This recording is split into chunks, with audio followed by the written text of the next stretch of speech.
So, buksan nyo yung mga Bibles sa aklat ng Santiago or James. Babasahin ko po ang James chapter 1 at ipapaliwanag po natin. Ang sabi po ng Bible, James chapter 1 verse 22, "But be ye doers of the word, and not hearers only, deceiving your own selves." Uulitin ko, ang sabi po ni James sa kanya pong aklat, sa talatang 22, "But be ye doers of the word, and not hearers only, deceiving your own selves." Panalangin po tayo. Dakilang Diyos, salamat po sa pinakita niyo pong katubunan sa mga panalangin ng buong iglesia na ito. Kahit na alam po namin na sa kabilat sa kapaligiran o ay gumagawa po ang kaaway upang pigilin at magbigay po ito ng pagpigil o mga espiritu upang ito po ay ikalungkot, ikahina, or paghadlang sa pagpapatuloy po ng pangangaral ng salita. At sa mga ilan po na maaaring pong hindi masyadong naunawaan at nagkaroon po ng mga kaisipan sa pamamagitan ng ginagawa ng inyong kaaway. Pero ang dalangin po namin, kami po ay sama-sama magpapatuloy at dito po ay mapapatunayan po namin at i-apply ang anumang bagay na aming natutunan sa inyong salita. Binababa po namin ang aming mga sarili, higit pa sa Panginoon ang inyong likod at tinataas ko po ang pangalan ng inyong anak na si Kristo Jesus sa oras na ito, sa pangangaral na ito, O Diyos. Muli po, purihin ang inyong pangalan. Malutin yung mapapalang dugo ni Jesus ng inyong anak ang lahat ng sulok ng gawain na ito sa pupo ng mga miyembro na sa kanilang mga tahanan na siyang makikinig at magmumuni-muni at tatanggap, Panginoon, ng iyong mensahe upang pagpalain, palakasin. At maging karapat dapat po kami sa inyong harapan. Sa inyo po ang papuri, ito po ay aming dalangin sa pangalan ng inyong anak na si Kristo Jesus. Amen. Okay, so ang title po ng ating mensahe ay "Be ye doers of the word." Yan po yung nakalagay sa ating. Yan po nakalagay po sa ating versikulo. So kung ma-explain ko ng sandali, ang sabi po ni James, isinasabi po, "But be ye," yung tai po, ina-address niya po sa nakikinig na tagapagpatupad, doers of the word. What is the word? It is the word of God that will be shared, the message, no? Ito po yung sinasabing it is the word na sinasabi ng Panginoon ni James. Okay? Ang sabi po rito, tagapagpatupad o tagapagsunod. At hindi lamang not hearers only, hindi lamang tagapagpakinig. Bakit daw? Kasi mayroon po siyang gustong i-drive. Kung tayo lang po ay tagapakinig lamang at hindi tayo napagtupad, hindi natin ginagawa ang ating napakinggan, sabi, deceiving your own selves or deceiving our own selves. Ang sabi po rito, dinadaya lamang natin ang ating mga sarili o dinadaya ng nakapakinig ang kanyang sarili sapagkat wala pong natupad. Yun po ang malinaw.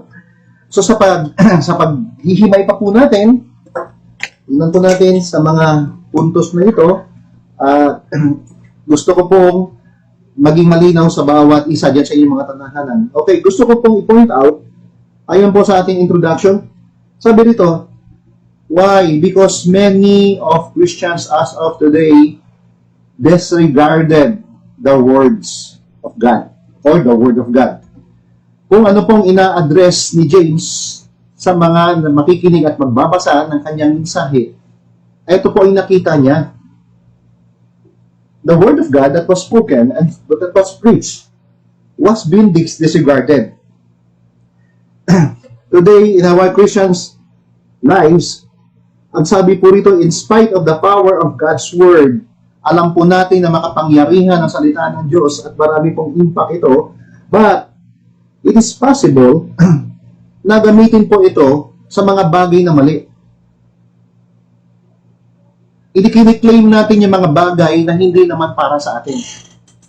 O minsan, hindi po sinasadya, pero mali ang interpretation natin sa ating mga sarili. Kaya nga, yun po ang responsibilidad ng tagapagdala ng mensahe, ang man of God, or the preacher, or the pastor, na explain po ang tamang konteksto para hindi magkamali at hindi magkaroon ng hindi maging smear o bitag yung mga bagay na akala natin tayo yun pero hindi pala tayo yun.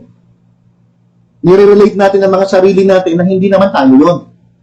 Dapat sumakto para mas maganda ang ating pong pagganap. Okay? Etong sinasabi, etong James, etong aklat ni James, ito ina-address niya sa mga Kristiyano during the time of tribulation. Bakit po? Before, it was not a great tribulation. Tribulation po kasi nung time na yon, nung i-establish ang church. At during the time, doon din yung kapanahunan na si Pablo ay umuusig ng mga Kristiyano na kakabahagi ng iglesia. Kaya tribulation po yan. May pag-uusig during the time. So, lahat ng mga Kristiyano, kung maalala nyo sa Acts, ay nag-scattered sila sa iba't ibang mga lugar. Kaya, nakita ni James, etong si James, siya po ay nagpastor sa First Church. Amen. Siya po yung pastor ng Jerusalem Church. Siya po yung unang pastor sa church. So, ibig sabihin, gusto niyang i-address ang kapwa niya, mga mananampalataya na tumanggap din kay Kristo Jesus sa pamamagitan ng mga salita na ito. So, nakita ni Santiago na the Word of God, the actual context, and the meaning was disregarded. Paano po ito? Mali ang pagtanggap, mali ang pananaw, kagaya po ng mga Hudyo na ito, ang nakalagay sa puso nila, sila lang po yung pinili. Pero imbis na magpakumbaba, nagmamalaki po sila.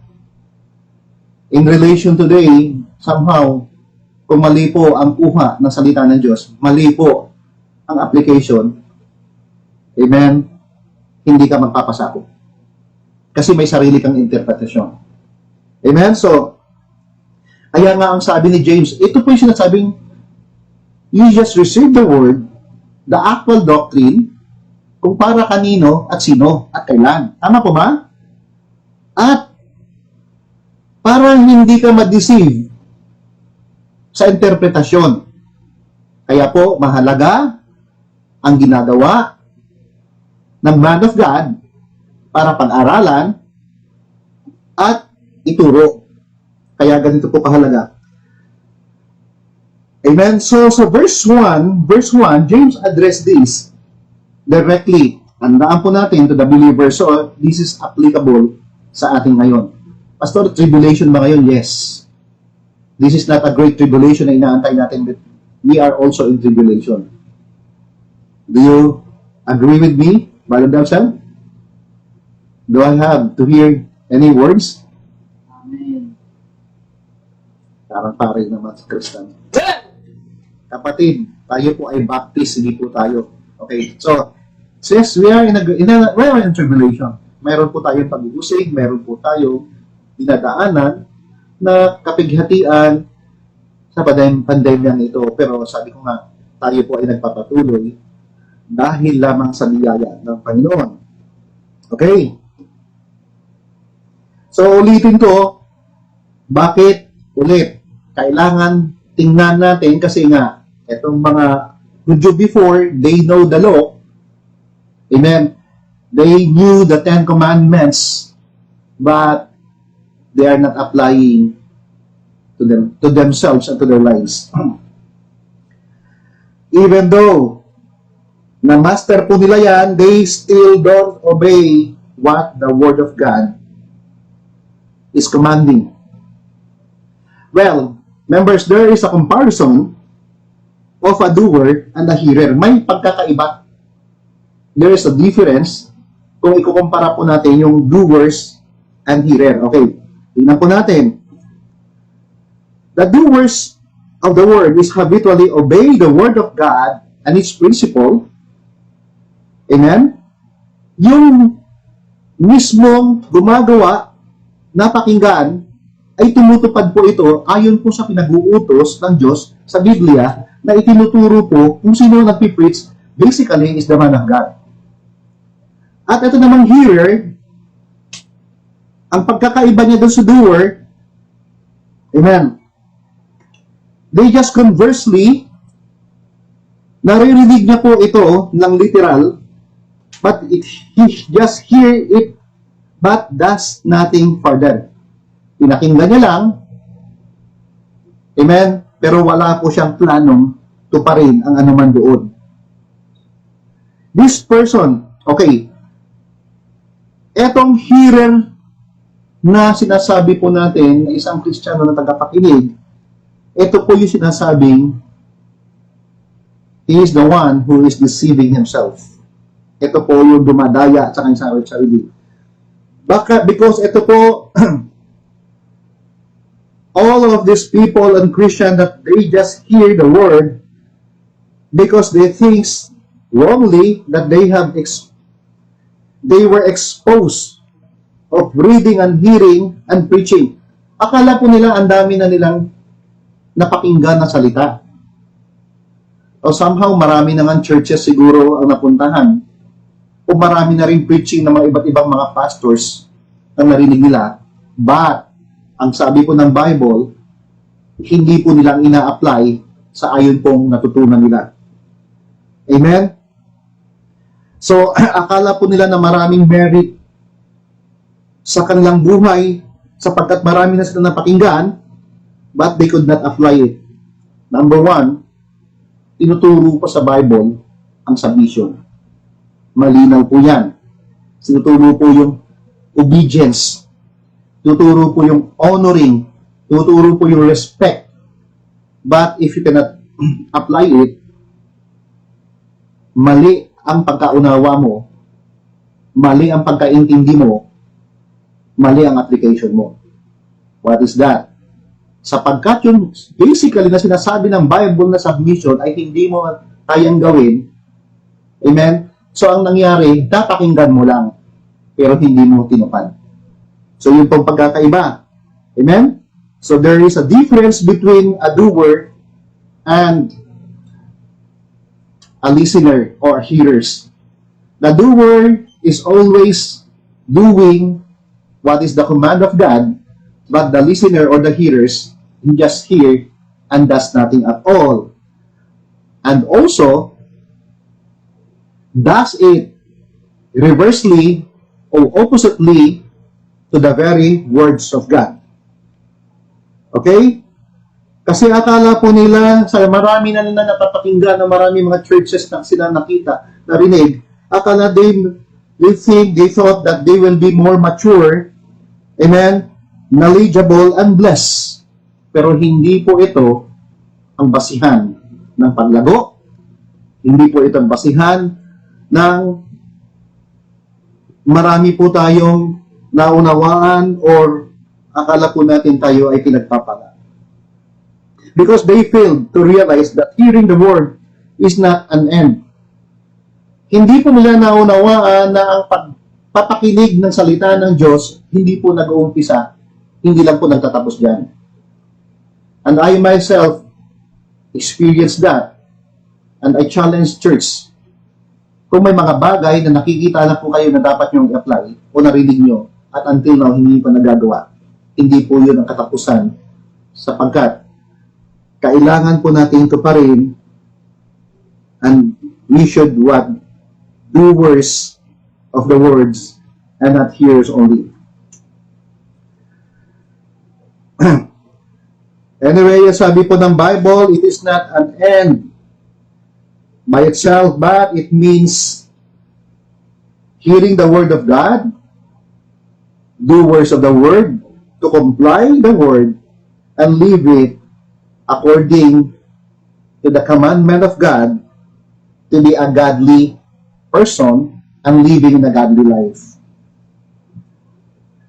Amen? So,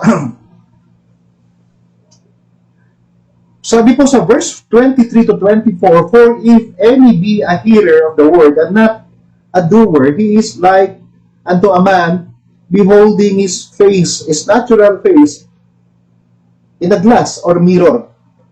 Ang sabi po roon, kung tayo po ay tagapakinig lamang, ang sabi ni James, tayo po ay kagaya ng isang tao na kakatingin sa lamin, ay sabihin po, tinititigan niya ang kanyang sariling buong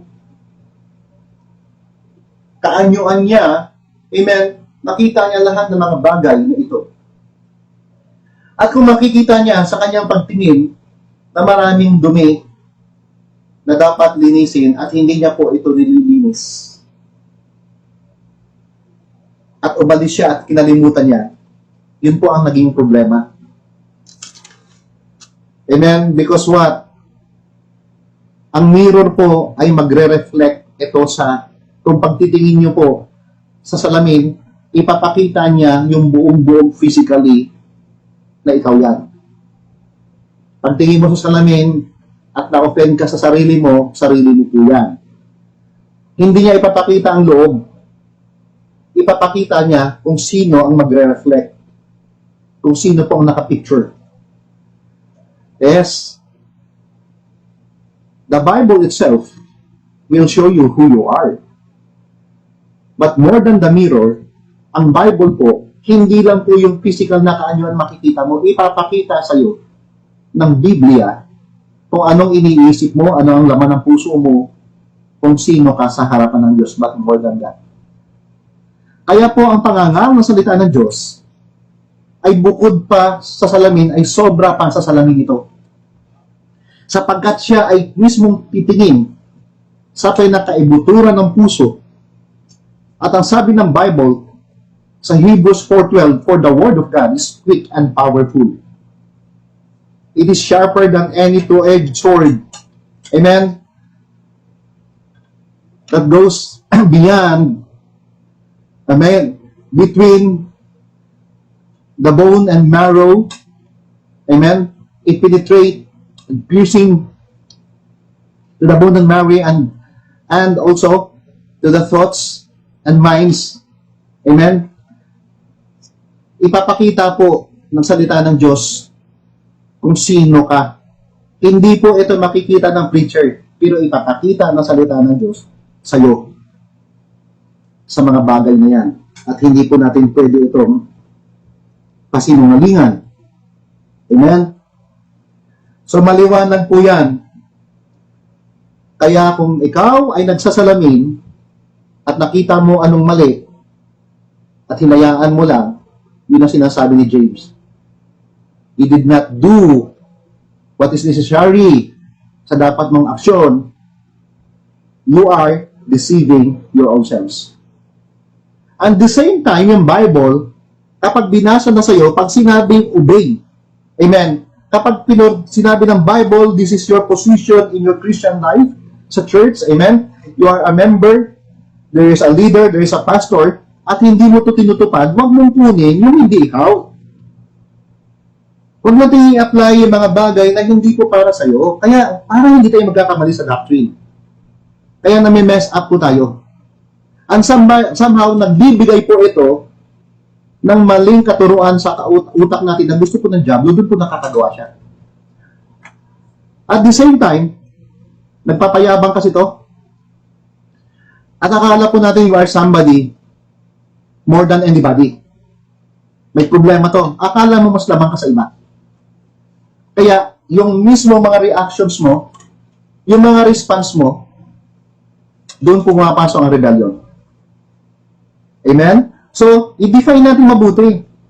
Tanggapin natin ng tama ang doktrina, i-apply natin ng maayos, doon po tayo lumagay sa kung saan tayo. Para hindi po tayo magkamali, hindi po tayo mawala, hindi makagawa ang diablo sa buhay natin. Para hindi mawendang. Amen? So, paano po, Pastor? Okay, number 1. Sa ating pong first point sa body, ang sabi ng Bible, point number 1, we must receive the Word of God. First point, receive. Ano ba yung receive? So, ibig sabihin ganito, kahit na ikaw po ay present at nandun ka, nakikinig ng salita ng Diyos at hindi mo ito tinanggap, kahit nandun ka, wala rin mangyayari. Parang nandun ka lang nagpe-perform, akala mo wala, pero hindi mo talaga ito pinakikinggan. Sa unang pakikinig, para tanggapin mo, amen, ang salita ng Diyos, dapat makinig ka ng mabuti. You will never accept or receive anything na utos nang hindi ka nakinig. Kailan ka ba nakaunawa ng tamang utos kapag hindi ka nakikinig? Kunyari, isa sa mga kabataan o isa sa mga tayo, inutusan tayo, tapos hindi ka nakikinig, paano mo matatanggap? So mahalaga po ba ang pakikinig? Amen? Mahalaga ba, Brother Jamsel? Ang sabi ng Bible, ang pananampalataya ay dumarating, amen, saan? Sa pakikinig. Faith cometh by hearing, and hearing by the word of God. Lahat ng mga tao, kagaya mo at ako, from the very start, nag-uumpisa po tayo sa pakikinig. Nung nakinig po tayo ng malinaw sa mensahe ng nagsasalita, at naunawaan po natin, nung nakikinig po tayo, gumawa ang banal na Espiritu sa ating puso at isip. At nagkaroon po tayo ng pagkatakot na tayo po ay makasalanan. At kung hindi po tayo, wala po tayong gagawin during the time, ayon po sa kinocommand, tayo po ay pupunta sa impyerno sapagkat po tayo ay nagmana ng kasalanan. Ngayon, pinangangaral ng ating mga salita, nung nakinig po tayo, inudyukan tayo ng banal na Espiritu, ang tawag po doon ay conviction. Brother Damsel, without hearing, there is no conviction. When there is no conviction, amen, wala pong pananampalataya na magaganap. Tama po ba? Kapag hindi ka na-convict na makasalanan ka, hindi ka magsisisi. Paano ka hihingi ng kapatawaran na hindi mo naman inaamin na makasalanan ka? Tama po ba? Paano ka naman patatawarin na hindi ka humingi ng tawad? Tama po ba? So all of this came from the Word of God that was shared by the man of God himself or somebody na ginagamit ng Panginoon. Amen? At nung nakinig ka ng maayos, gumawa ang banal na Espiritu sa puso mo, nagkaroon ka ng takot na mapapahamak ka, at ngayon, sa pananampalataya lang, tinanggap mo ang ginawa ni Kristo Jesus at si Kristo Jesus sa bundok ng Kalbaryo sa pananampalataya. Yung pananampalataya na yon ay galing po sa pakikinig. Because what? Faith cometh by hearing, amen. And hearing by the word of God. Maliwanag po yan. Nung hearing by the word of God, yun po ang ibig sabihin ng receive. You got the point? Amen? Naunawaan mo to, Brother Damsel? Naisip mo ba kung hindi ka nakinig? Wala ka maunawaan? At hindi ka masisig? So we must receive the word. Hindi lang po ito sa evangelism, pero napakahalaga sa una. At so on so forth sa ating Christian life, it will does the same. Hearing first, then convicting, amen?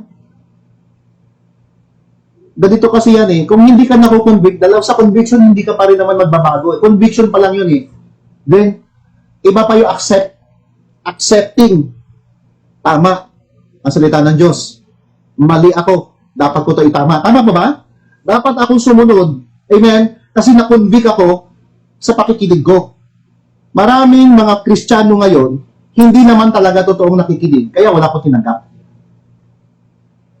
It just a matter of what is performance na nasa church lang po tayo at marami na po tayo napakinggan at akala mo sobrang mo nang galing sa marami ka napakinggan. Pero yung hearing the Word of God, then the Holy Spirit will convict you.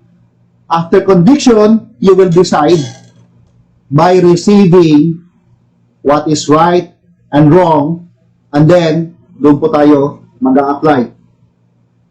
Maliwanag po yan, napaka-importante ang mga salitang receiving the word. Amen? Kaya ang akin pong mga hamon sa bawat isa, napaka-importante ng pangangaral ng salita ng Diyos tuwing linggo. O ngayon, maimportante rin namang na naririnig niyo po sa inyong mga tahanan ng pangangaral ng salita ng Diyos na may ayos yung mga bagay na hindi natin alam. Amen? O yung mga bagay na mali na ginagawa natin. O yung mga bagay na hindi pa natin ginagawa. Ito po yan yung hindi mo alam, ipapaalam. Yung mali mo, itatama. Yung hindi mo ginagawa, ipagagawa. Ganyan po ang objective. Kaya ang challenge ko sa inyo mga kapatid, lalo na po sa atin, pag nakikinig po tayo ng salita ng Diyos sa church, if we have, God will give us His utmost blessing to go back in our regular Sunday worship. It is really important that a person should sit and hear properly sa kanyang ipinauupuan para mismong makita niya po ang pinaka mensahe. Not just, sabihin, narinig lang ito na lumagpas, pumasok sa isip at sa puso. In order for us that the Holy Spirit will work through His conviction, amen, tatlo po yan, kung anong mali, tamain. Kung anong hindi ginagawa, gawin. Kung ano yung dapat iutos, sundin. Yun po ang sinasabi. Kaya minsan, napaka-importante, no? Na as much as we can, sa ating pong service, kung mapipigilan po natin yung mga bata na mag-ingay, sana walang maingay para mas malinaw po ang salita ng Diyos na dumarating sa atin. Ano pa? Para gumawa po ang banal na Espiritu na maunawaan ang sasalita sa iyo through His Word. Wala sanang mga Kristiyano na kagaya natin na habang nagpipreach, nagsasalita ka rin. Kasi kinukuha mo yung atensyon ng isang kapatid sa mga sinasabi mo. Ano bang sinasabi mo? Binabalita mo yung mga natutunan mo sa iba? O nabalita mo yung pag-aralan mo? Hindi po yun ang lugar. Hindi rin itong lugar na kamustahan pag-preaching na. Amen? Instead na mismo message ng banal na Espiritu ang pupasok sa puso ng bawat isa, yung message na salita mo ng chismis o anumang mabagay na sama ng loob mo o na-offend ka. Amen? Mali. Hinaharang po natin ang conviction ng banal na Espiritu at pagkatuto ng bawat isa. Kaya, nagkakasala po tayo dyan. Kaya, mag-ingat po tayo kapag nag-preach na, pagtulungan po natin nakafocus at the same time, amen, para eto mga kabataan, ay as much as we can, pinagpipray po natin na hindi sila makadisturbo para mas malinaw po ang mensahe. Nakakalungkot na minsan habang nagpipreach, akala mo nagtitake note ka. Pero ang tinitake note mo sa mga kabataan, maaring love letter o mga sulat-sulat lang para lang hindi ka antukin. Nakakalungkot. Akala mo nagtitake note, yung pala tinitake note niya, yung may mga utang sa kanya, o yung mga bibili niyang grocery, o make-up kaya, o ano man mga bagay na material, hindi ka matututo at hindi gagawa ang banal na Espiritu. Mga kapatid, baguhin po natin to. How much more kapag may visitor po tayo at evangelism po ang pinipreach, pagtulungan po natin, ipag-pray natin ang mga bisita natin na sila mismo ay i-convict ng banal na Espiritu at sila mismo ay sumunod. Kaya huwag tayo salita ng salita na kakahiya sa Diyos. Hindi mapigilan mga bibig nyo, mga bibig natin habang nagpipreach.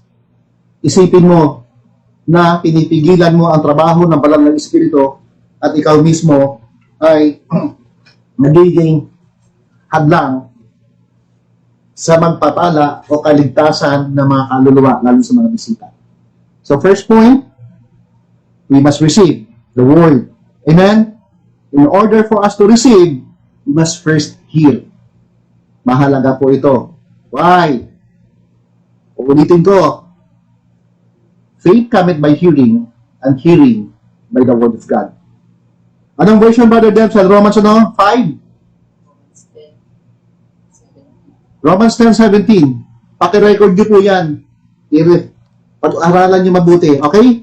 So that was the first point we must receive. Point number 2. Ayon sa Joshua chapter 1 verse 8.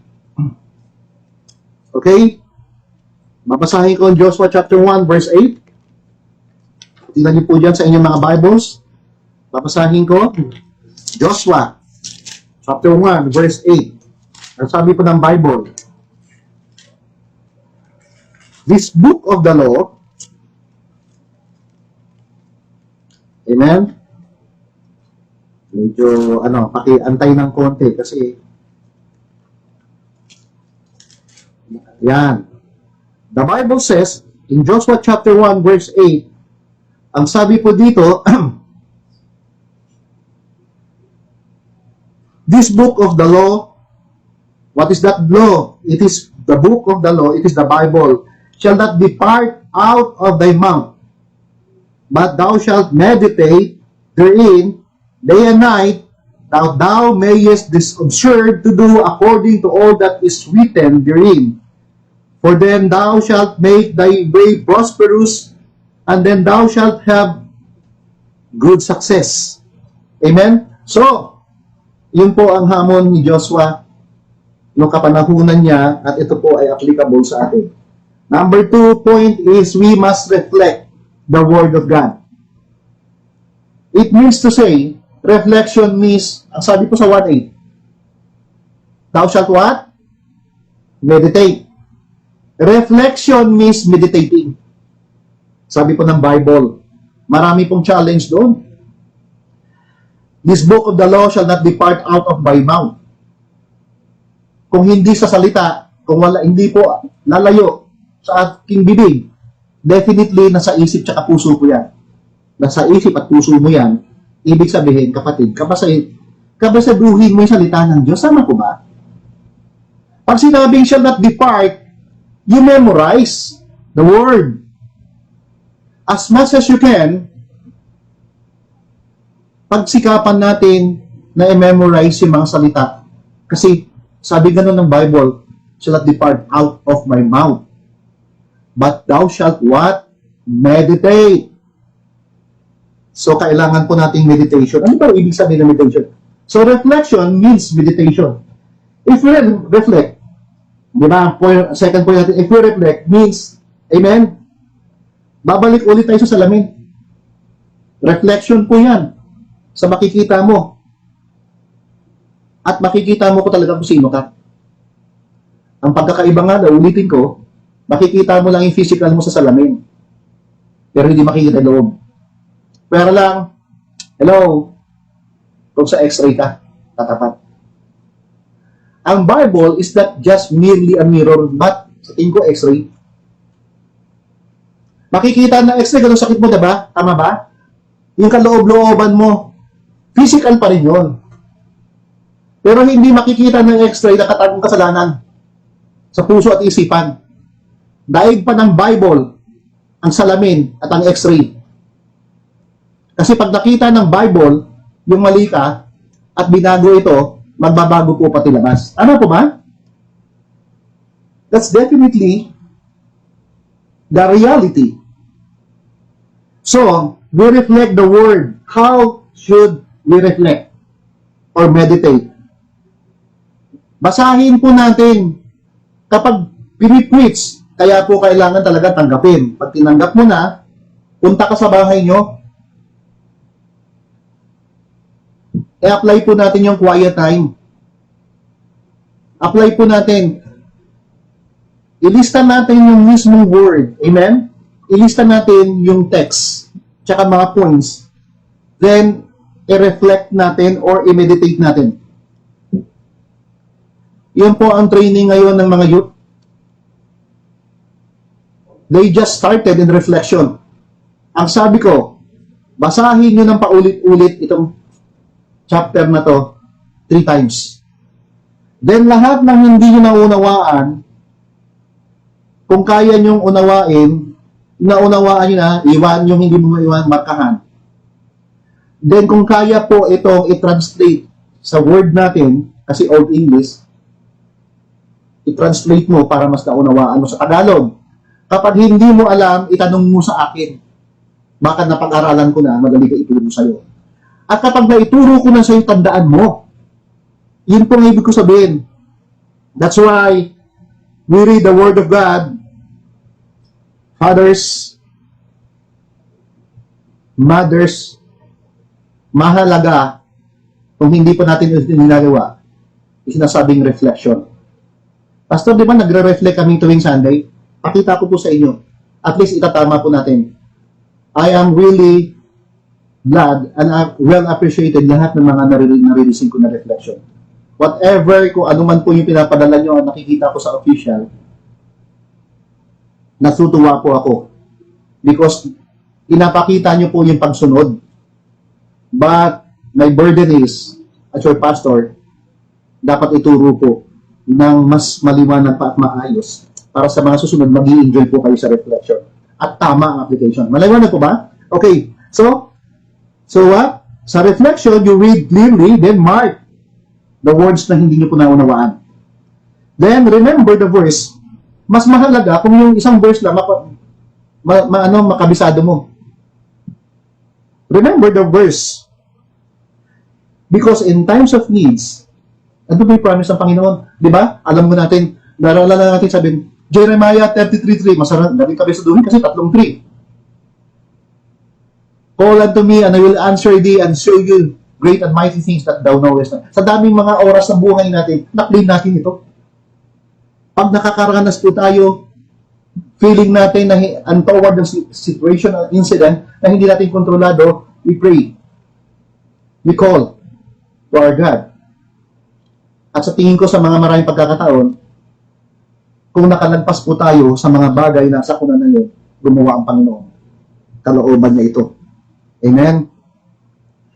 So, maliwanag po ito. Reflection is read clearly, tandaan, then memorize to remember.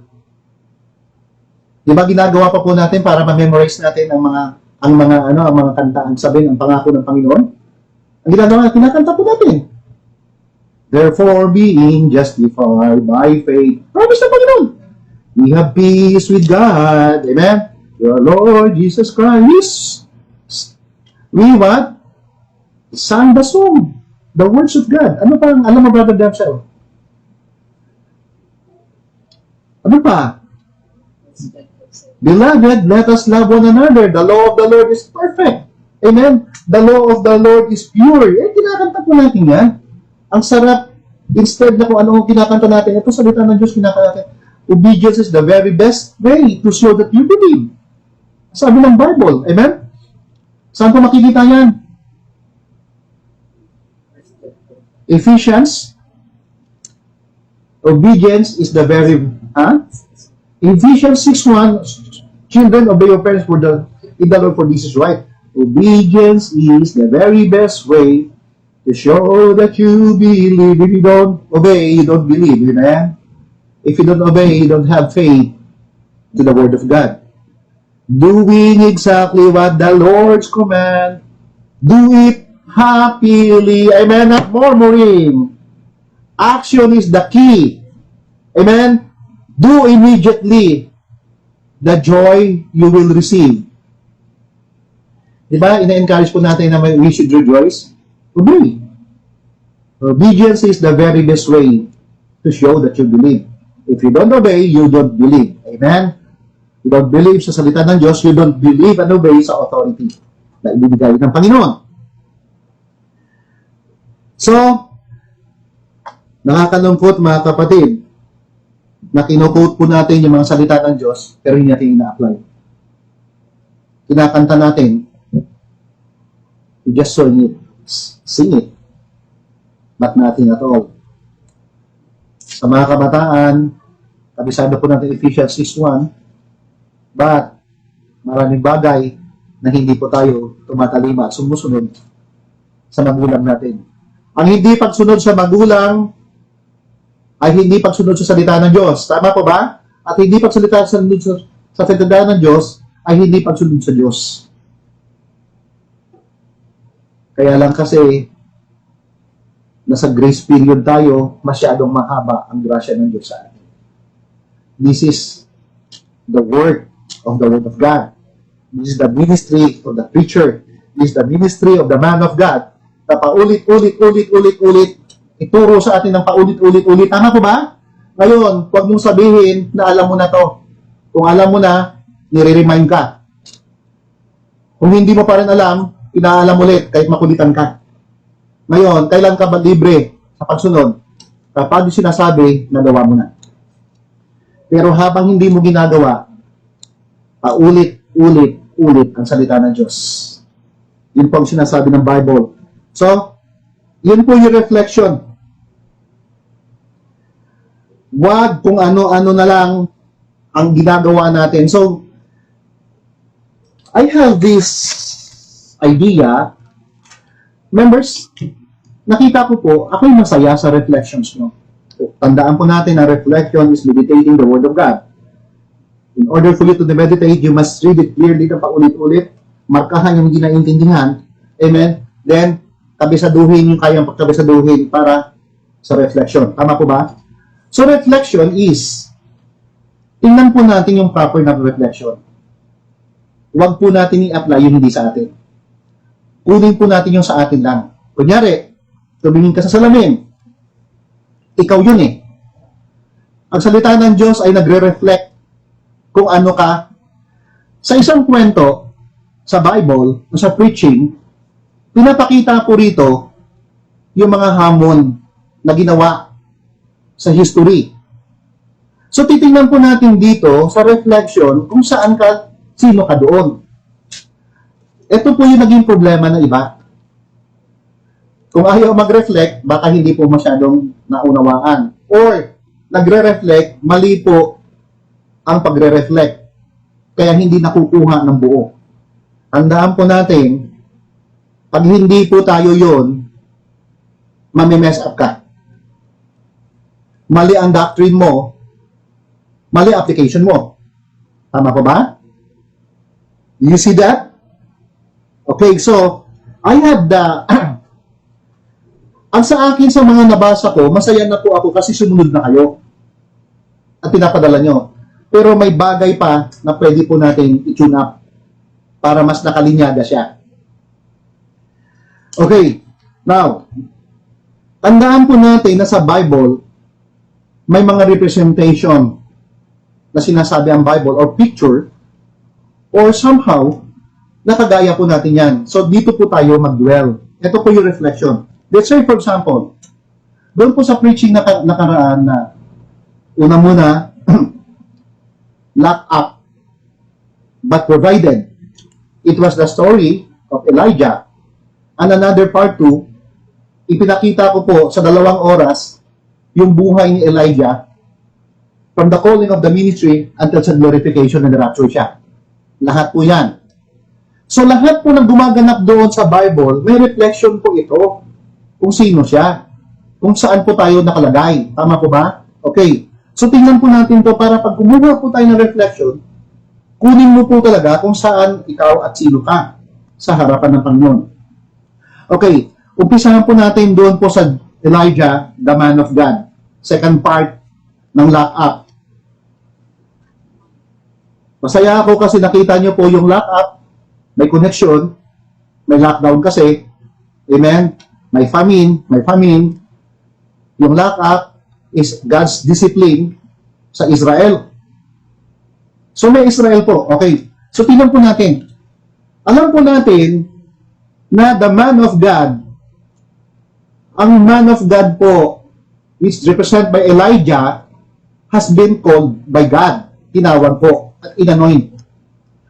At ang man of God is a full-time ministry na ginagawa po ni Elijah. Ang man of God is to deliver, declare, amen, and preach the word of God. Kung ano po ang mensahe ng Panginoon, saan, sa kwento po sa people of Israel. Tama po ba? Now, so siya po yung leader sa ministry ngayon. Yun po yung man of God. Kapag babae ka, hindi ka pwedeng tawagin man of God, so hindi para sa iyo yung message. Tama po ba? Kapag hindi ka nag full-time, hindi ka pa rin man of God. So, reflecting is in proper context pertaining to the definite place or thing o pangyayari po yung context. So, yung context po, doon, yung Elijah po, nagpe-pertain po ito sa full-time man of God na ipinagkaloob niya kanyang buhay, sinuko niya na at kinalimutan niya yung mga bagay kung anong pwede niya manggawin, saan dadaran. Amen? Ngayon, kung hindi ka sumuko sa Panginoon na ginagawa, kaya hindi kayo yung man of God. Amen? Mayroon pong picture na nakikita po rito. So it means to say, kung sinabi mong ikaw si Elijah doon, mali ka. Bata ka, youth ka, sabi mo para ka si Elijah. Saan ka doon? Mali. Babae ka, sabi mo ikaw si Elijah, mali din yun. Dapat tingnan niyo mabuti kung sino sinasabi sa Bible. Okay? So, Elijah is a picture of a leader, a full-time, amen, leader na nagmi-ministry, na kung saan, kung ano man ang kahihinatnan na kanyang buhay, kaya nga po, di ba? Yung mismong sabing ganon, submission to the will of God, ginawa po ni Elijah yun. Ginawa rin po ito, na dapat ito ginagawa ito ng mga pastor, ng mga leader ngayon, kasi kung walang submission sa Panginoon, hindi po sila tatagal. Ano pa? Provision. Wala namang usapan kay Elijah. Wala namang sinabi ang hari, wala sinabi ang mga tao doon na ipiprovide siya, ang Panginoon nag-provide. Definitely, yun din po ang pangako na pinanghahawakan ng mga ministers ngayon, ng pastor ngayon. Nung inumpisahan po yung church, wala namang usapan ng sustenance. Okay? Wala naman talaga promise. Walang promise sa main church. Wala rin member na kausap. We just rely on the Word of God. Nasabi sa Bible, binasa po namin, the just shall live by faith. Tama po ba? At the same time, yung tinawag ng Diyos ipiprovide niya. So, ginawa lang po namin ito hanggang sa ngayon, eto na po yung kalooban ng Panginoon, nagpo-provide na po siya. At sino pong ginagamit? Yung gagamit ng Panginoon. So, i-define po natin mabuti para doon po tayo mag-reflect mabuti kung sino tayo sa harapan ng Diyos. Tandaan po natin, pag babae tayo, hindi tayo pwedeng tawagin man of God. Pag youth tayo, mas lalong hindi. Pag hindi ka full-time. Tama po ba? Amen? Pastor, kung hindi po kami yun, kaya nga po mali eh. Kung hindi ka, saan kami? Nandito po rin mismo. Okay. So, number 2. Check po natin. Israel. Ito po ang picture natin, Israel. Amen. Israel is a picture of, amen, a people who knows God, amen, believe God, but they don't serve God. They served, nung panahon po sa Israel, they followed and worship Baal kasi sa pangunguna po ng leader na tibalik na mali ang doktrina. Mali ang doktrina ng leader, ini-insinuate po ni Satan sa espiritu ni Jezebel at natatakot po ang mga Israel na ito kaya sumusunod sila. So minsan tayo po, members, as member of the church, ang picture po natin is the people of Israel. Amen? Na pinangakuan ng Panginoon at tinawag niya bilang bansa. Tayo po ay tinawag tayo, hindi po tayo tinawag na mag-full-time, pero depende sa iyo sa declaration mo kung tinawag ka ng Panginoon, tinawag po tayo bilang isang church na i-bless ng Panginoon kung susunod tayo sa Kanya. Ganun din po ang ginagawa ng Panginoon sa Israel. Kapag sumunod sila sa command, i-bless po sila. Kapag hindi sila sumunod, ang ginagawa ng Panginoon, pinasasakop sila sa ibang bansa, pinalilipon sila. Ganun po ang sitwasyon natin ngayon. So, we Christian, you Christian as a member, you are a picture of Israel. Pero may dalawang bagay. Are you a faithful Israel o unfaithful Israel? Kaya po sa kwento, sumunod sila kay Baal, nagpadala ang Diyos ng sakuna o paghihirap, at sa dulong-dulo ipinakita ng Diyos ang kanyang kapangyarihan para mismo sumunod sila sa Panginoon. O magsisi sila at sambahin ang Diyos. Nakikita po natin doon po sa demonstration of the power of God. So maliwanag po ba? Any member of the church is a picture of an Israel. They are the spiritual and we are now the actual. So maliwanag po yan. Anong susunod? So alam niyo na kung saan kayo nakalagay. If you follow God, may promise po siya. Now, ito po yan. Si Ahab is a picture of a leader na may kulto. Kulto pong sinusunod niya, he followed the spirit of Jezebel. Jezebel is the spirit of Satan sa ngayon, no? Sa ministry, na ang kanyang ministry, ang espiritu na ito, ay pigilin ang ministeryo, pahirapin, pabagalin. The most is to attack the minister or the man of God personally. Kasi kapag bumigat na, amen, ang ginagawa kagaya po ni Elijah, hinanting ni Jezebel, natakot si Elijah, umatras, nagtago, natulog, ayaw na mag-ministry, nawala na po ang pangangako sa salita ng Diyos. So tandaan po natin, at hindi po kayo ang Jezebel, hindi rin kayo si Ahab. Okay, Baal. Ano ba si Baal? Ito po yung idols. Simbolo ito ng idolatry. Ano ba idolatry? It robs, amen, the worship from the true and living God, amen, and turn from something or somebody, doon natin pinafocus ang oras natin na paglilingkod sa Diyos o pagsamba sa totoong Diyos dito kay Baal. Ito po, kaya galit ang Diyos.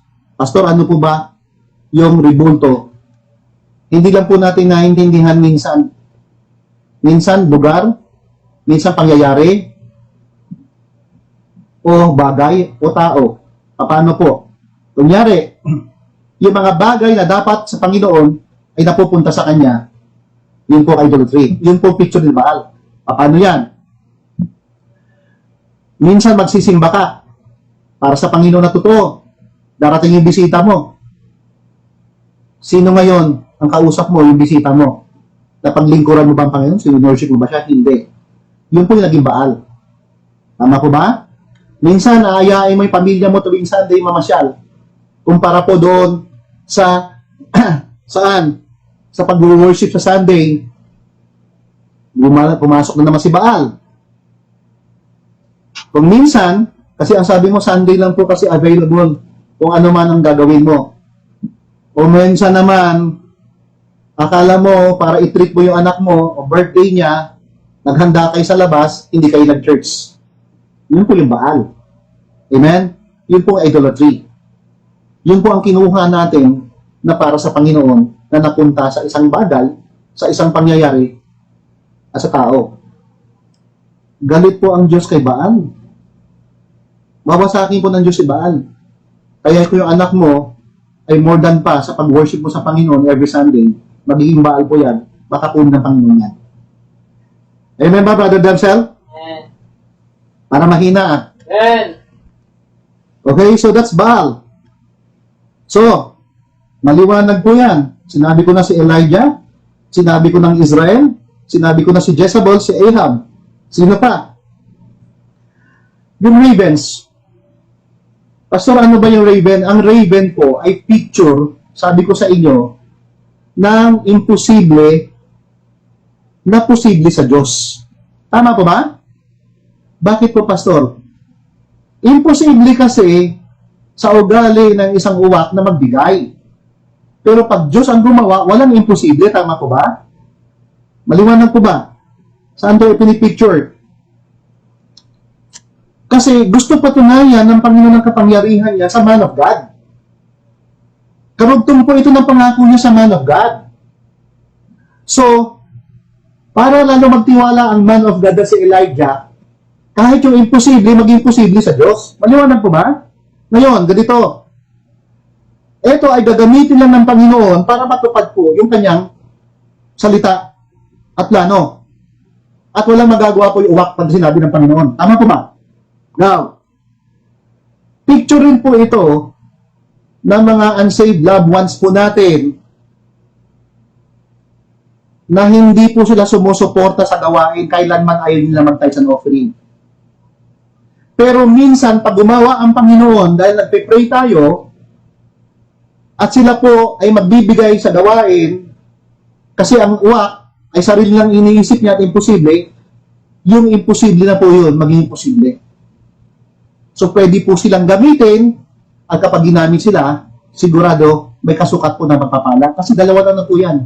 Pag nagbigay ka sa Diyos, sinusoli niya. Tama ko ba? Pag nagbigay ka sa Diyos, sinuportahan mo yung gawain niya, susoli niya. Hindi lang isang beses, siksik, liglig at umaapaw.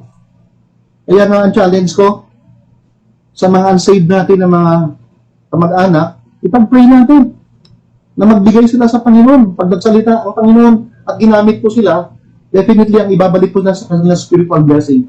At pinakakasukat nun, sila ay maliligtas.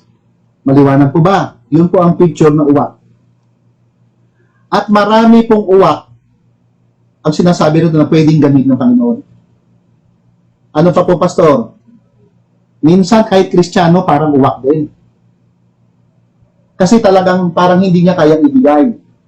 Pero gagamitin pa rin ng Panginoon sa kalooban niya. Kung susunod lang siya. Kung siya ay gagamit ng Panginoon, para saan? Para i-fulfill at suportahan ang man of God. Ang man of God na nagpe-perform ng ministry para magpatuloy, yun po yun. Amen? So pansinin nyo, yung uwak ay gagamit ng Panginoon para i-sustain ang man of God para magpatuloy. Ano pa? Yung widow. Ano ba yung widow? This widow is a picture, okay, of somebody who knows the Word of God. Ito po yung isang member ng church na alam niya na siya ay Kristiyano. Amen? Na sadlak po siya sa kahirapan. Na ang pakiramdam niya, hindi siya kasali. Lagi niya sinasabi na hindi na lang ako magbibigay kasi hindi ko naman kaya. Ito po yan. Depressed siya. Okay? So, ibig sabihin, lagi niyang pinipwera ang sarili niya doon kasi hindi niya lagi kaya. Pero ang sabi ng Bible, sa kwento, eto na po yung ministry na salita ng Diyos. Tama po ba? Okay, now, sabi ng Bible doon sa kwento kay Elijah, I have commanded a widow to sustain thee. Ang promise ng Panginoon sa Word of God, kinuman niya po yung widow. Members, lahat naman tayo alam naman natin salita ng Diyos na magbigay. Tama po ba? May commandment na Pero sa una, hindi naman tayo talaga lahat nagbibigay ng tithes and offering. Nabasa nyo na yun. Inipreach na yun. Bakit? May takot kasi. Ang sitwasyon, kasi baka mawalan ka. Pangalawa, paano ka lang bukas? Unahin mo na yung sarili mo tsaka yung anak mo. Hindi mo i-expect. Hindi mo iisipin ang ministry. Tama po ba? So anong ganun? Kinausap ka ng pastor, nagpipreach siya. Hindi mo naman naintindihan sa... Okay, nabasa mo, pero hindi mo iintindi, hindi mo ito gagawin. Nung ipinreach kayo ni Elijah sa babae, sabi niya, as the Lord of God of Israel liveth. Amen. Sabing ganon, gawin mo muna ito, sabi ng Panginoon. Do it first. First, sabing ganon, make me a cake. Give it to me. Give me a water. Yun po kasi ang command ng Panginoon at gusto mangyari ng Panginoon sa man of God. So, gawin mo muna ito, then gawin mo na yung susunod sa'yo. Sabi ni Elijah, hindi ko salita ito. Salita ng Diyos. Dati ayaw niyo naman magbigay eh. Pero nung paulit-ulit ka pinipreach sa salita ng Diyos at nakinig ka, di ba? Natuto na tayo na wala ang takot, kumapit ka sa salita ng Diyos, na Diyos magpo-provide. Tama po ba? So hinawakan mo na, ngayon nagtatay sa offering ka na. Somehow, meron pang gift to the pastor, may support to the pastor, or whatever it is, kung ano man yan, naiintindihan mo sino nagpaliwanag. Yung katabi mo ba nagpaliwanag sa'yo? Siya ba yung man of God? Pastor ba ng iba? Kulto ba? O yung pastor mo? Nung naiintindihan mo sa kaka-preach, then, ano nangyari? Ang sabi ng Bible, fear na wala ang takot. Hindi kasi sinabi ni Elijah. Sinabi po ni Elijah, ayos na salita ng Panginoon. Malinaw yun. Sabi ganon, it will not waste. Hindi to kukunin ng devourer. Pinaliwanag kasi dati hindi naintindihan ng devourer. Pinaliwanag po yan ng man of God. Ano sumunod? It will not fail. Continuous. Tuloy-tuloy. Ano po ito? Hindi lang po ito pagkain. Ano ito? Yung kalakasan mo, pagkakataon, yung buhay mo, magpapatuloy. Saan nanggaling? Amen? Sa'yo ba? Ikaw ba nagsalita? Ikaw ba nagbasa? Hindi. Nakalagay po sa Bible, i-challenge ng man of God. Tama po ba? Nung naintindihan mo, gumawa pa lang ng Espiritu, naiintindihan mo, ngayon ina-apply mo na. So, napapansin po natin na napakahalaga ang pagpapaunawa ng man of God. Yun po ang importante. Una, salita ng Diyos ng kaligtasan ang inassured niya sa'yo. Tama po ba? Pangalawa, ipinakita niya ang sustenance. Members, ganito, tandaan po natin, kung walang Diyos, walang salita. Kung walang salita, walang magmi-ministry. Walang church. Kung wala noon, hindi niya kailangan ng widow. Tama po ba? At hindi niya rin kailangan ng uwak. It means to say, galing lahat sa Diyos ito. Ginamit lang ng Diyos ang salita ng Diyos at pinadaan niya sa man of God para maintindihan mo kasi wala naman talagang member na mag-aaral tungkol sa giving at maintindihan niya ang apply niya not unless ipadaliwanag na malinaw at in-encourage ka ng man of God. So ang tanong, yung kaligtasan na tinanggap mo hanggang sa langit na sinasabi mo ngayon, ikaw ay pinagpapala ng Panginoon, saan mo natutunan to? Sa sarili mo ba? O sa pastor mo? Sa ibang man of God? O sa man of God na binigay ng Panginoon sa'yo? Yun po yung ibig sabihin ng reflection. Kung sino ka, doon ka lumagay. Amen. So maliwanag po yan na today, the man of God, may ministry na pangangaral, pag-train, pag-preach, amen, pagka-counsel, pagsa-soul win. It is to perform. God will prove to him yung provision po roon, provision sa man of God, at yung mga sumusunod at sumusuporta, ipoprovide niya rin kasi tinutulungan niya yung man of God. Yung ministry, sinusuportahan niya, kaya sinutupad ng Panginoon pangako niya. Pero naintindihan mo to dahil po sa pangangaral ng salita ng Diyos, dadala po ng inalaga ng Diyos sa atin. So the next time, kapag nag-reflect po tayo, okay, Pastor, may nakakalimutan po kayo, ano pa po yan? Yung brook. Yung brook po ay simbolo ito ng salita ng Diyos na nagbibigay buhay. Simbolo rin po ito ni Kristo na dala ng salita ng Diyos na magbibigay buhay. Pag wala po nito, mamamatay, spiritual. Yun po yung brook. Kasi ito ay picture ng tubig at ang tubig po ay buhay. So maliwanag po yan. So tandaan po natin, the next time na magre-reflect tayo, tingnan po natin yung message. Tingnan po natin yung title. Yung title, pag nagre-reflect ka, tingnan mo kung saan ka doon. Kung ano ka talaga doon sa message. Para hindi ka mawala. Hindi yung sinabi na paulit-ulit lang. sigurado matututunan. Ituturo ko po ito sa mga training ngayon.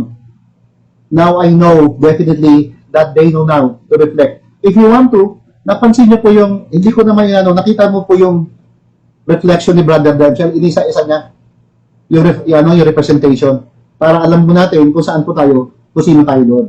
Huwag natin i-play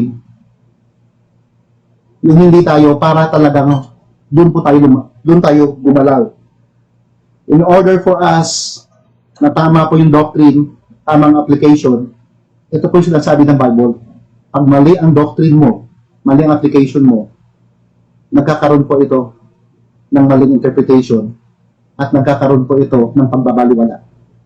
Kasi hindi naman ikaw tinutukoy. Tamang context ang gusto ko ituro. So sa reflection, anyway, hindi naman masyado. Gusto ko lang to talaga maayos, pero nakita ko naman ang gaganda ng reflection. Nakita ko po sa inyo na talaga ipinupus nyo yung obedience sa tinalaga ng Panginoon. Tandaan po natin, amen, obeying the will of God is obeying the man of God that performs the will of God. Kapag sinabi sa salita ng Diyos at sinabi ng man of God according sa Bible, at ito ay biblical, dapat kang sumunod kasi hindi ka naman nag-aaral. Ang trabaho po ng man of God ay mag-aaral na tinapat. Ngayon, kung iba ang interpretation mo ayon sa Bible na sinasabing ganun, yun ang problema. Nagkakaroon po. Pumapapasok po ang espiritu ni Jezebel at may paglaban. So, uulitin ko ang reflection. Tingnan po natin yung title ko, sino yung sinasabi. Pangalawa, yung mga points. Amen. Sinasabi po ba yung sinasabing the submission of the will to the will of God? Sino ba nag-submit? Di ba yung man of God? Sino ba yung pinangakuan ng provision? Di ba man of God? Tama po ba? Okay, sino po ang Israel? Mag-submit sa kalooban ng Diyos sa pamamagitan ng pakikinig nila sa man of God.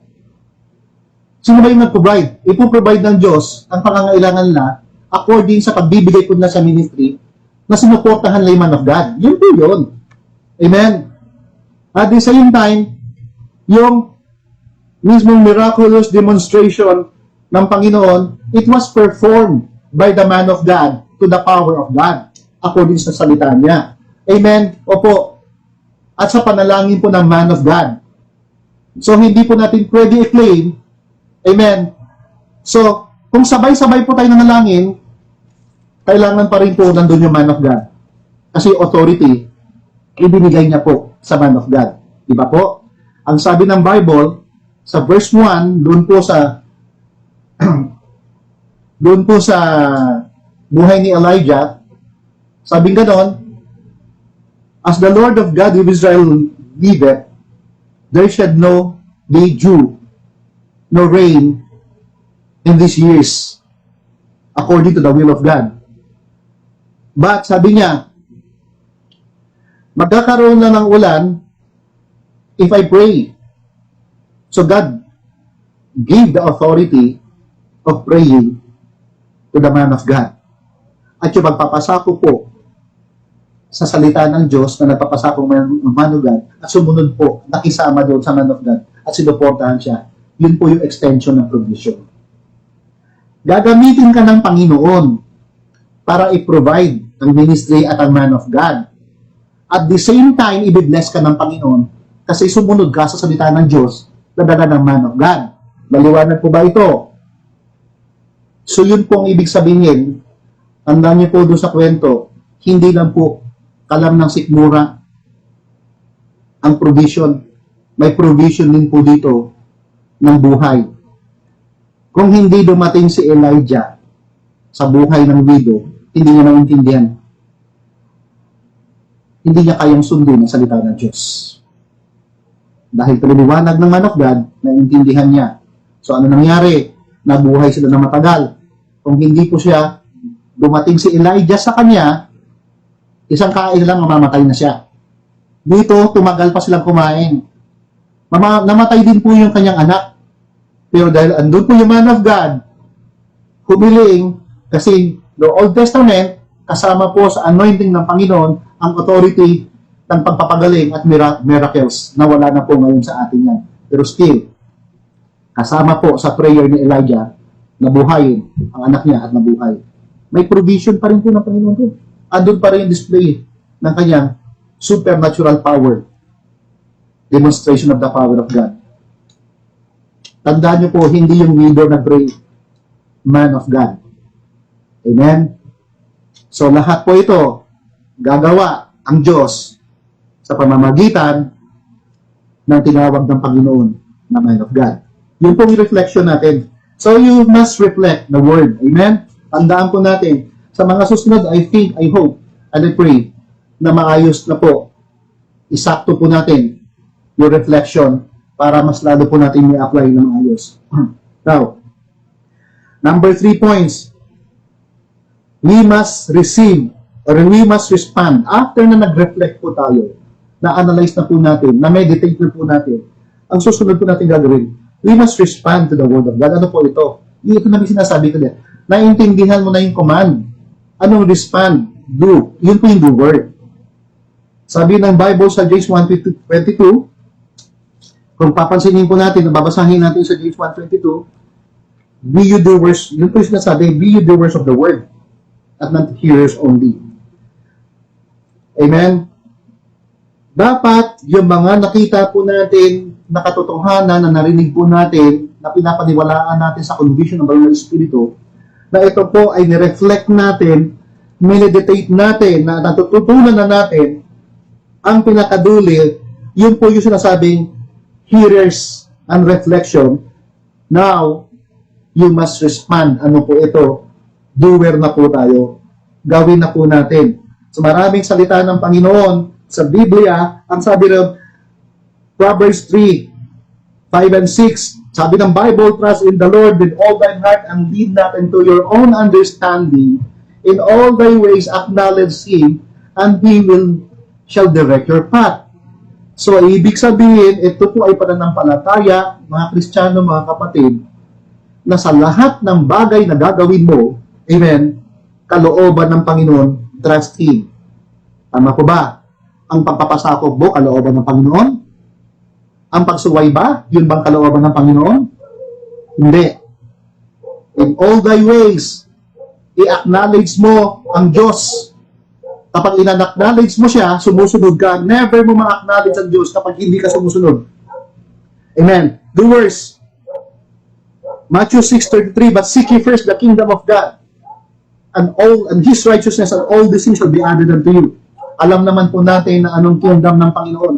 Ang kingdom ng Panginoon ay pinaghaharian niya, at ang kingdom ng Panginoon, yung sa puso niya, at yung kingdom ng Panginoon na lahat ng Kristiyan nagsasama-sama, at ang gawain ng kingdom ng Panginoon ay sambahin siya, paglingkuran siya, at ginagawa po natin ito sa church. Unahin mo siya. Amen? Unahin mo siya, at ang sabi ng Bible, and all these things shall be added unto you. Ibig sabihin, may buhay ka na, may kalakasan ka pa, yung material kulang ka pa, it will be added unto you. Hebrews 10:25. Amen? Doers, not forsaking the assembling of ourselves as the manner of some is. Sabi ganon, as we see the days approaching. Huwag po natin hayaan, i-apply natin, doers, na intindihan ba natin na ang pagsasama-sama ay kalooban ng Panginoon. So, ibig sabihin, kung may mga iba pa tayong doktrina na pwede po tayo pumunta sa ibang church, hindi po yun ang kalooban ng Panginoon. Bakit? Ito po yung church mo. Kung ang gagawin mo ay liliban ka, hindi mo pa rin sinusunod. Not unless talagang hindi mo kaya at hindi ka na makabago. Amen? Ano pa sinasabi? Okay, mahalaga ito. Ephesians 5:22, wives, submit yourselves unto your own husband as unto the Lord. Pinicture po rito ng Panginoon na ang babae ay church at ang Panginoon po, siya ay may-ari na ikakasal sila. Dapat po yung church magpasubmit sa Diyos. Yun po sinasabi. Pastor, may sinasabi po, husband, love your wives. Tama po ba yan?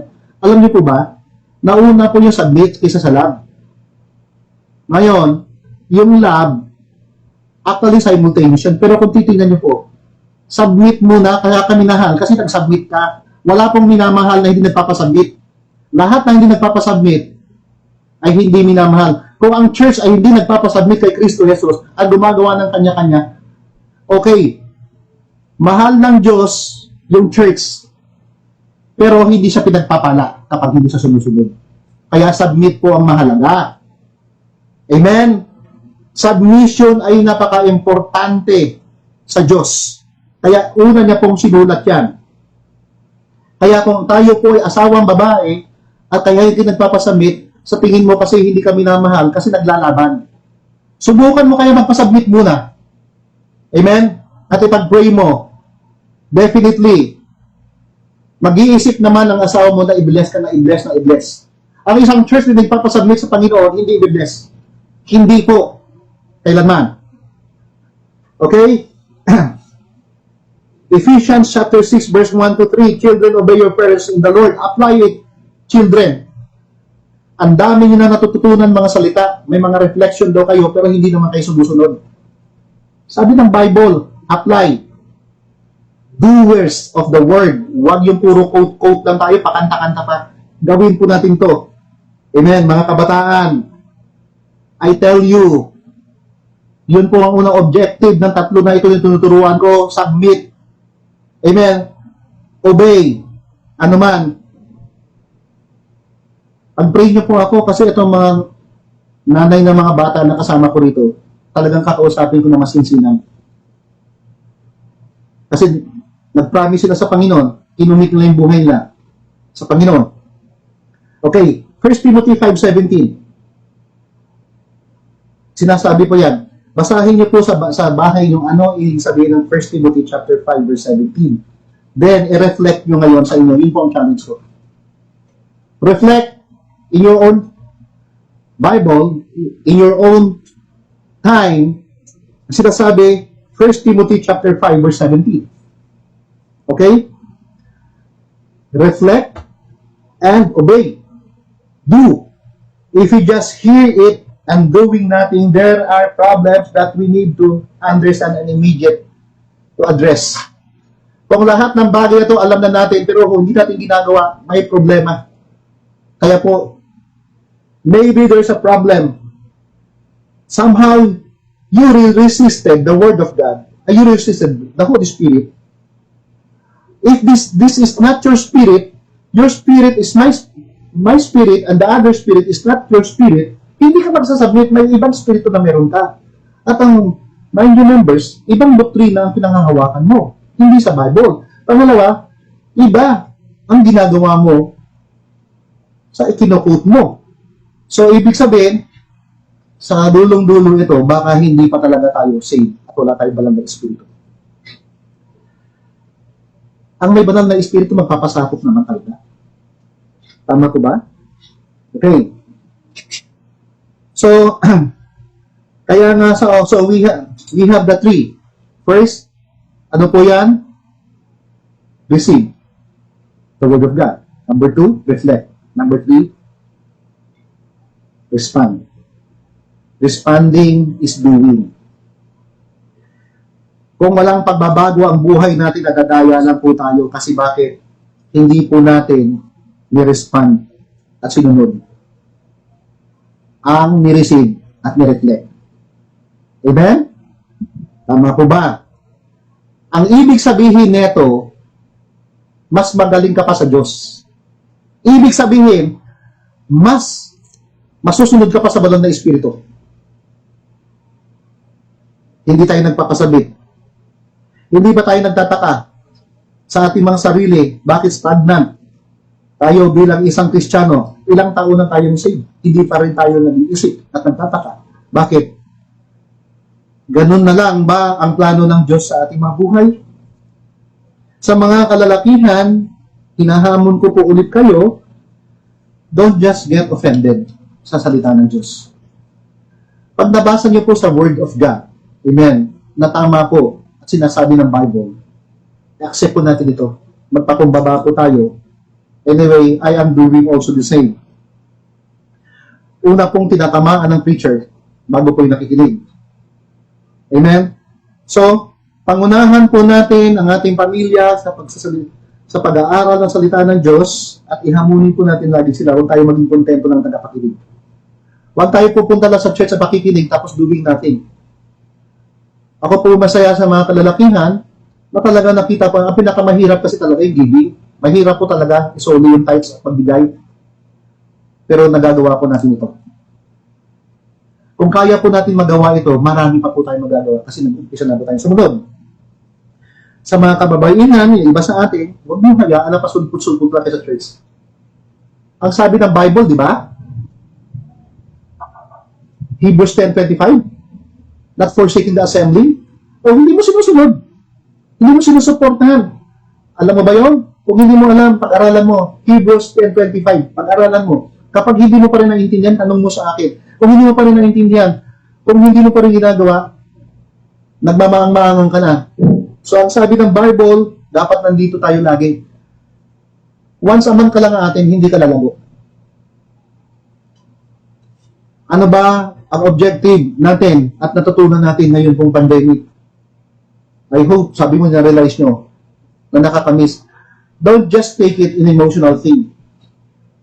Ang nakikita mo lang, na-miss ko lang kasi sila, kaya gusto ko na mag-church, mali. Dapat ang maging objective mo. Na-miss mo ang salita ng Diyos. Secondary lang po yung fellowship. Tama po ba? Na-miss mo po yung matuto ng salita, parang may-apply mo, hindi po yung fellowship, kasi yung fellowship, it will follow with the same spirit. Hindi kayo pwede mag-fellowship ng ibang espiritu. Kung ibang espiritu, kahit po nandyan, ang titignan lang niya mali. Titignan niya lang yung mga offensement. Pero kung tama po ang espiritu, susunod ng sabay-sabay at i-bless. Amen? Tandaan niyo po mga kababaihan, ang Sunday is not a family day. It is the Lord's Day. That's why we apply, even na sa bahay nyo, pwede kayo mag-family day, pero unahin nyo ang Lord's Day. Lalo na po sa first family. Amen? Sunday. Bakit po ako umiikot? Ginagawa ko po ito para ma-attend yung mga members. At somehow, yung man of God ay makasama niyo po. Ang ginagawa ng iba, may mga bagay na doktrina na tinatanong na isasagot ko po at lumalakas sila. Nahihikayat na kahit po tayo may sitwasyon ngayon, nakapagpapatuloy pa rin po tayo, nakakausap pa rin po yung pastor nyo. Okay? So, tandaan po natin, kaya ang hamon ko sa inyo, pag-isipan natin mabuti kung talagang gugustuhin natin na kaya natin ginagawa ang paraan, ngunit ba, yung mga bagay na sinasabi ng Panginoon, susundin po natin pagkatapos natin matutunan at narinig, amen, nalagay sa ating mga puso, ang bunga po natin ay pagsunod. Bali, wala ang paglagay sa puso kung hindi po natin to i-apply. Mga kabataan, tanong ko ulit sa inyo, komportable na ba kayo? Nasa isang sulok lang. Na hindi nyo kino-comply yung anong sinasabi ng Panginoon, nasa paulit-ulit, kayo rin sa salita, at hanggang ngayon, hindi ka pa sumasakto sa ministry. Nakaupo ka lang dyan, at ilang beses ko, ilan sa inyo mga kabaraan, sabi ko, Brad, hindi ka pwedeng tumayo sa harapan, kasi ibang report sa'yo sa bahay. Ngayon, kung gusto mo talaga mag-ministry, ayusin mo yung sarili mo. Pag naayos na, bumalik ka sa akin. Bakit di ka makabalik? Hanggang ngayon, di pa rin ayos sa sarili mo.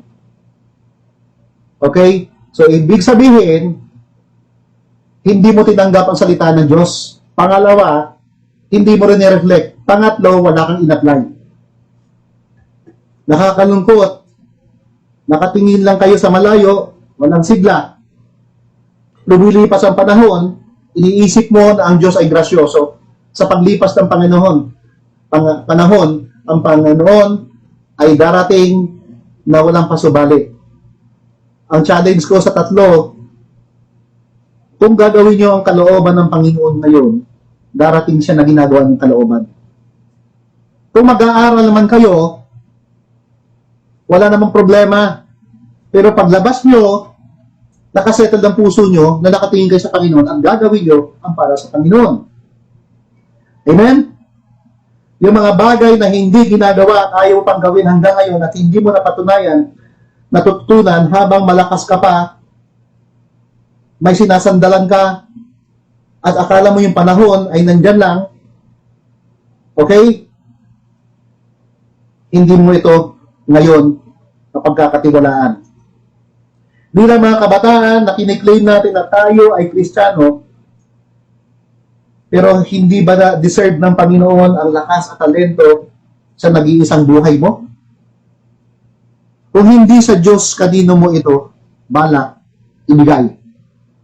Kung hindi ngayon na may lakas ka, kailan ka maglilingkod sa Panginoon? Pantanda mo.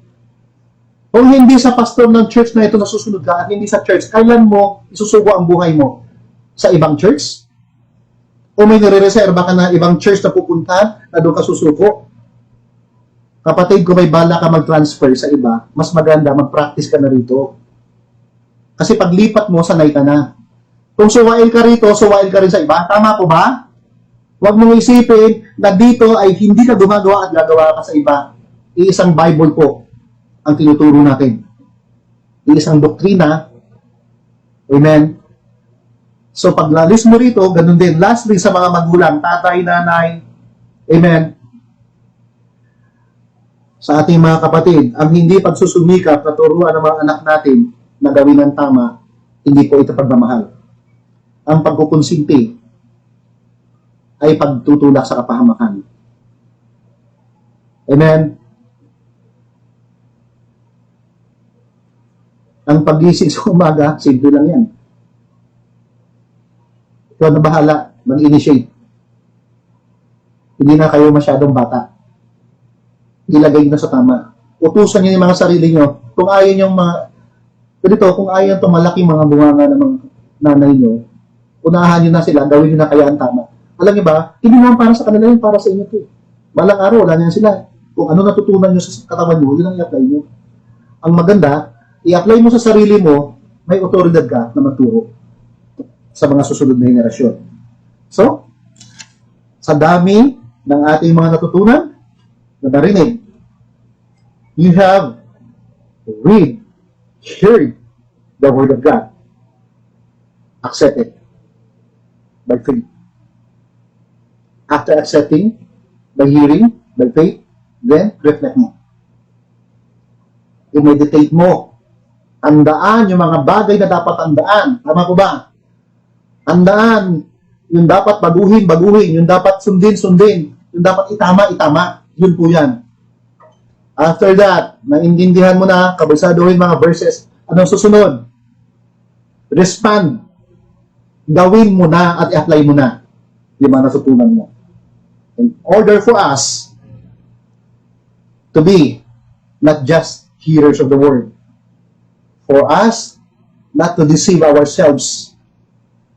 Ang dami ngayon na nandyan nakakalat na mandaraya.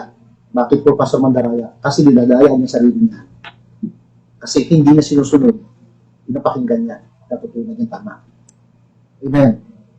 Apply the Word of God today. Yung Word of God na ito, na i-apply mo, ay it will run unto eternity. Ito lang ang salita na, ito lang yung salita lang ng Diyos, hindi natatapos. Hanggang sa langit, amen? Hanggang sa eternity, may salita ng Diyos. Kapag naging glorified body ka na, subject ka na sa lahat ng pagsusunod. Wala ka ng resistance. Pero ngayon na hindi ka pag glorified body, naglalaban. Pero kailangan ng puso natin ay maayos, nakatuon sa Panginoon, at ang isang espiritu na tinanggap natin ay nagkakaisa. Tandaan po natin, ilagay natin ang sarili natin kung saan po tayo nilalagay na salita ng Diyos. Huwag natin kukunin ang hindi sa atin para tamang application. Para hindi ma-mislead at hindi makagawa ang job. Amen? So that's it.